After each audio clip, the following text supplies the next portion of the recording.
What's up, everyone? It's Beauty Revolution back with another video, and we're going to jump right into it as usual.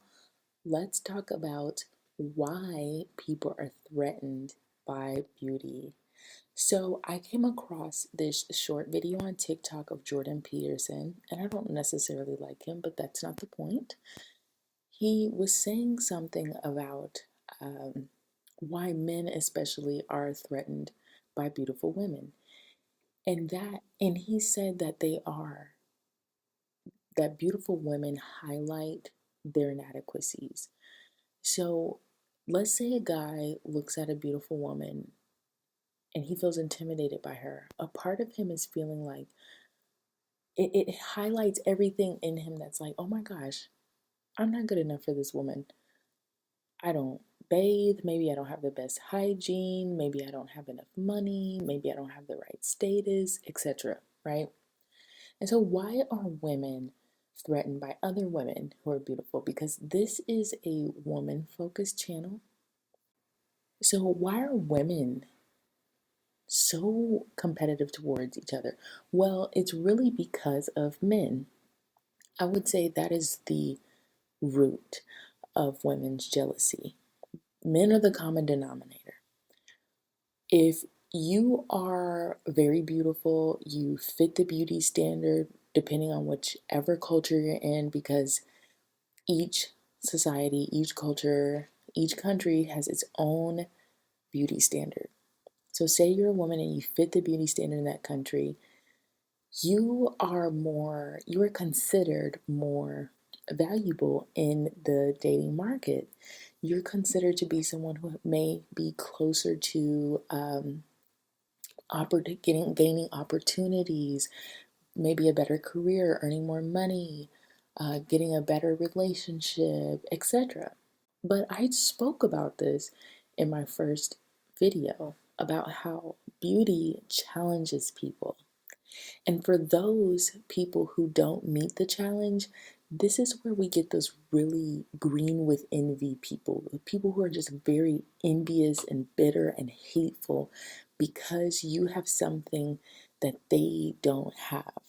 And you may even look alike, but because the way they see themselves is inadequate, because they have low self-esteem, because they have a poor self-image, when they see you, it doesn't even matter that you guys look alike, because her perception of herself is warped.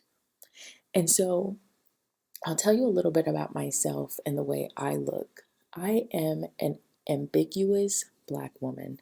I have two Black parents. I have four Black grandparents. I don't know of any other race of people in my gene pool that I've ever met, at least. So I have, saying that, I have lighter skin and my facial features, to me, I think I look like a Black woman, but I have been told by other people, especially people from Asian and Latin American countries, that I do not look Black to them. Um, I think now that I'm wearing my natural hair, though, I have my hair in locks and my hair is 4C. I think that is like the giveaway for my race. I don't know why I look the way I do. That's just the way God created me. I am from a very country place in Mississippi where we see all different types of phenotypes. I have people in my family who look very Asian, and then I have people in my family who are dark skinned, red. It's not as common to see light skinned people, but they're there. I am one. But I stood out in my family. But it was when I was amongst the community, the rest of the Black community, that I felt very, very ostracized. My being light skinned was highlighted a lot, even to this day. And I'm constantly reminded that I'm light skinned. I'm like, well, I don't really need you to tell me that. I know. Thank you. But so much of what I dealt with when it came to jealousy was first started in the Black community. My first experiences were in the Black community. And then as I got older, I started to see how I never felt this from Asian women at all, but I did experience jealousy from white women and Latinas. And I think that was because of my racial ambiguity. And so how I perceive that now, being almost about to be 30 years old, is that because of that ambiguity, I am now competition to them. I am now, you know, and I think we understand why there's this competition between light skin and dark skin black women. Like, I literally, like, I didn't even know what colorism was until I was like in my mid 20s. Okay. So that's like a few years ago. So, what I highlight in unambiguous black women is she gets to be fluid, she gets to be racially fluid, and that's not fair. Or um, when it comes to other races of women, how dare this black woman also have desirability in my community?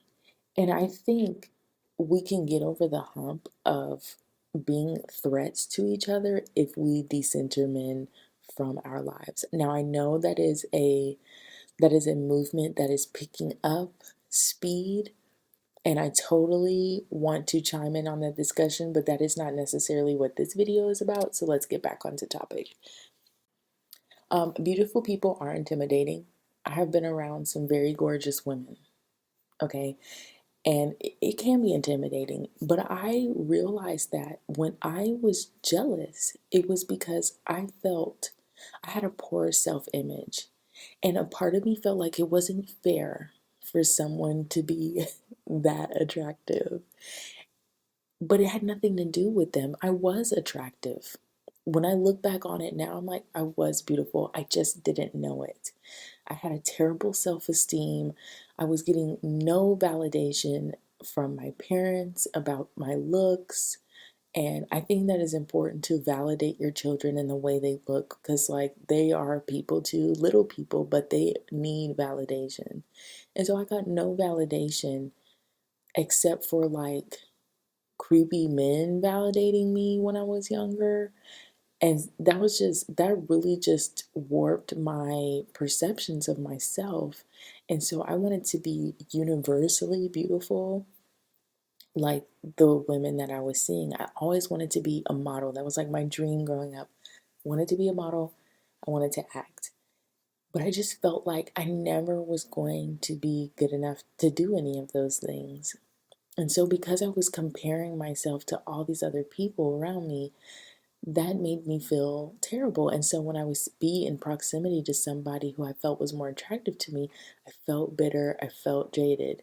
Now I do not get jealous of women. Now there's some people who might be like, that's impossible.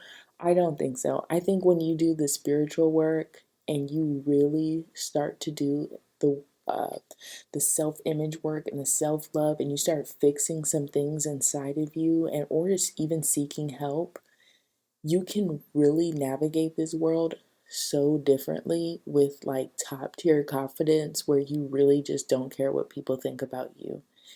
And I think when someone sees, I don't even think, when someone sees somebody who is attractive, it literally shakes them to their core. It literally highlights their own insecurities in their mind and brings all of those subconscious thoughts into the forefront. And so to them, you are threatening. You are threatening their security and their safety and their image that they have of the world and of themselves. And you put a light on that, and they start to feel like, or they start to see like, oh, you know what?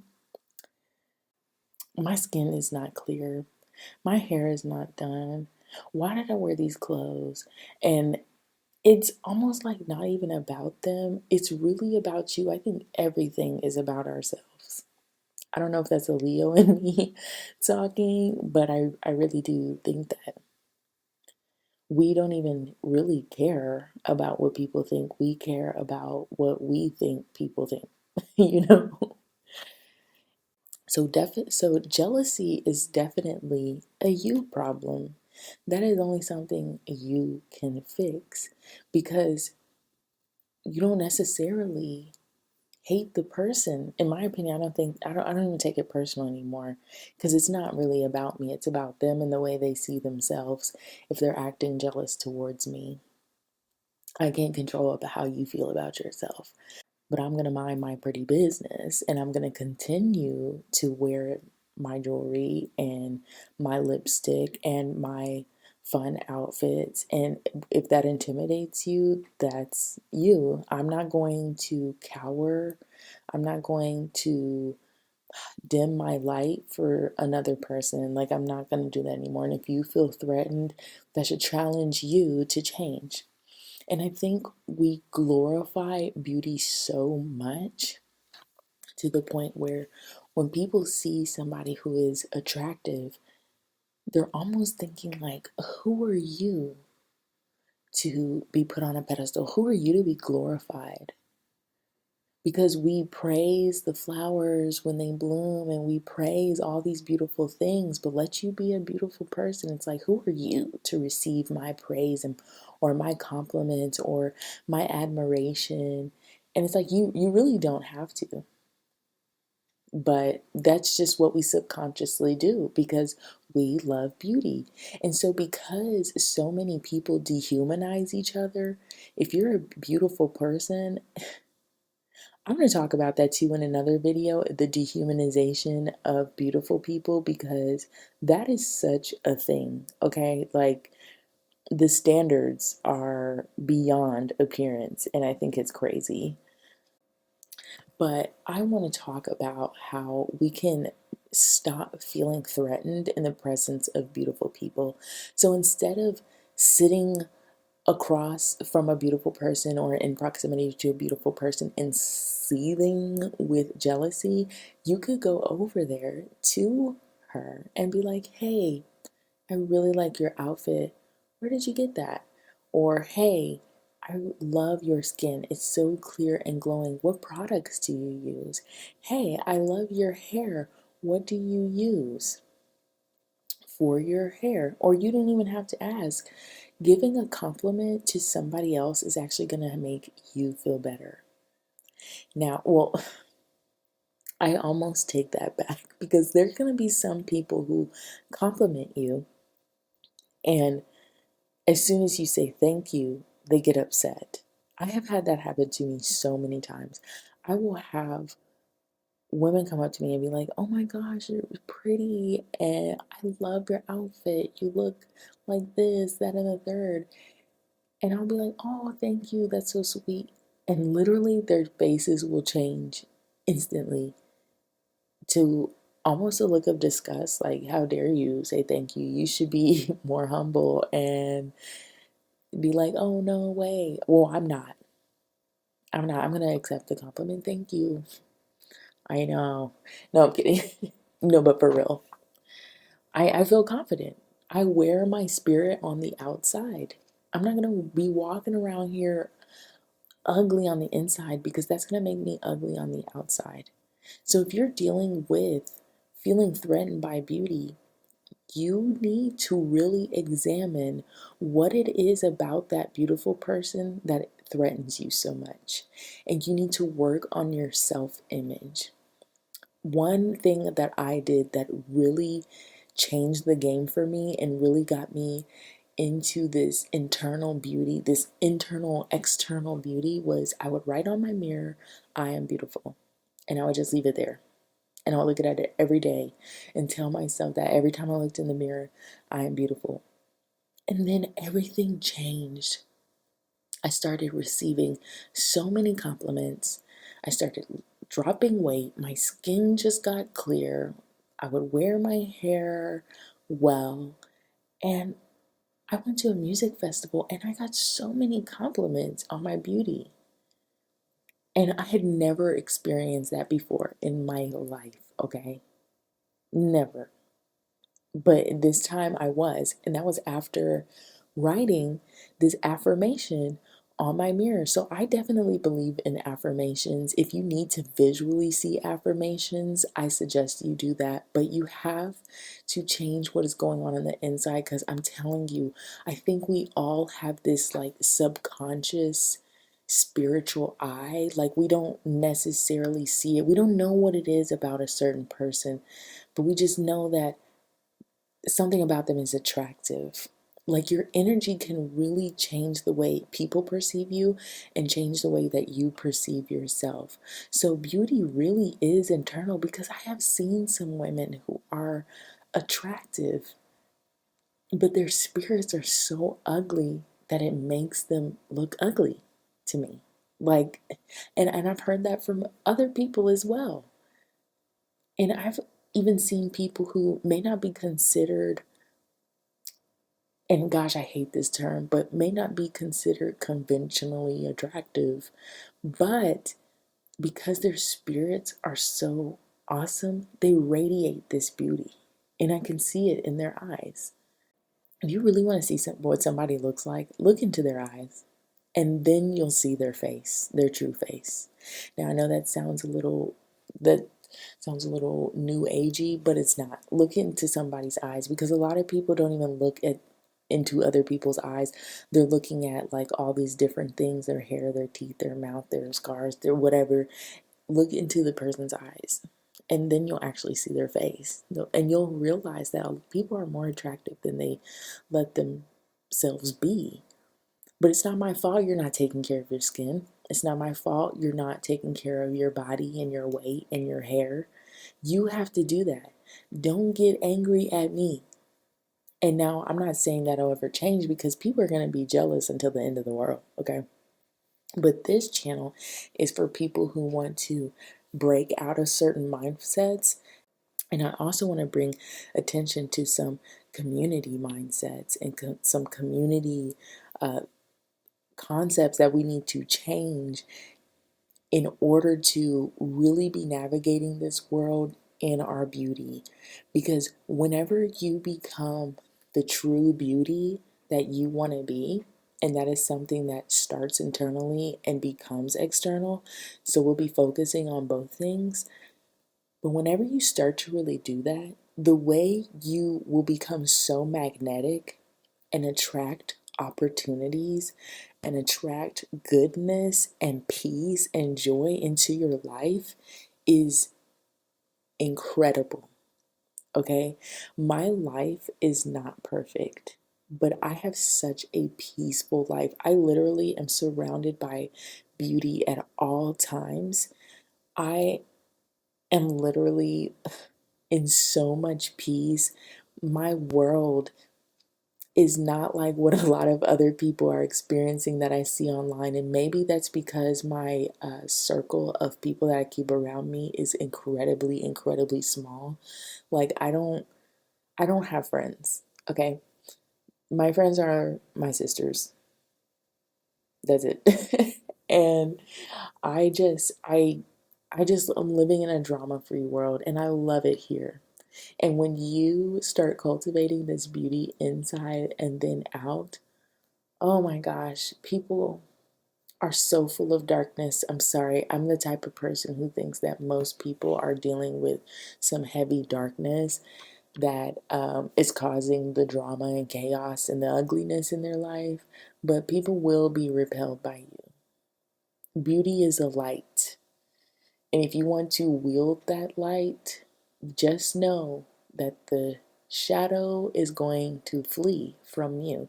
Now, you might attract some moths and things like that, but when you set boundaries, then you will be able to recognize those moths, and when they get close to your flame, they get burned. You feel me? I have actually written a book.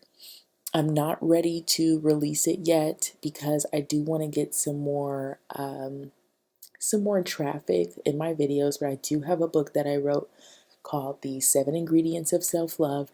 It's such a cute ebook. Oh my gosh. And it has a calendar and everything. And I can't wait to have the opportunity to share it with you guys. And if there's anything else that you want to hear from me, do let me know in the comment section. And thank you so much for listening. Until next time, peace.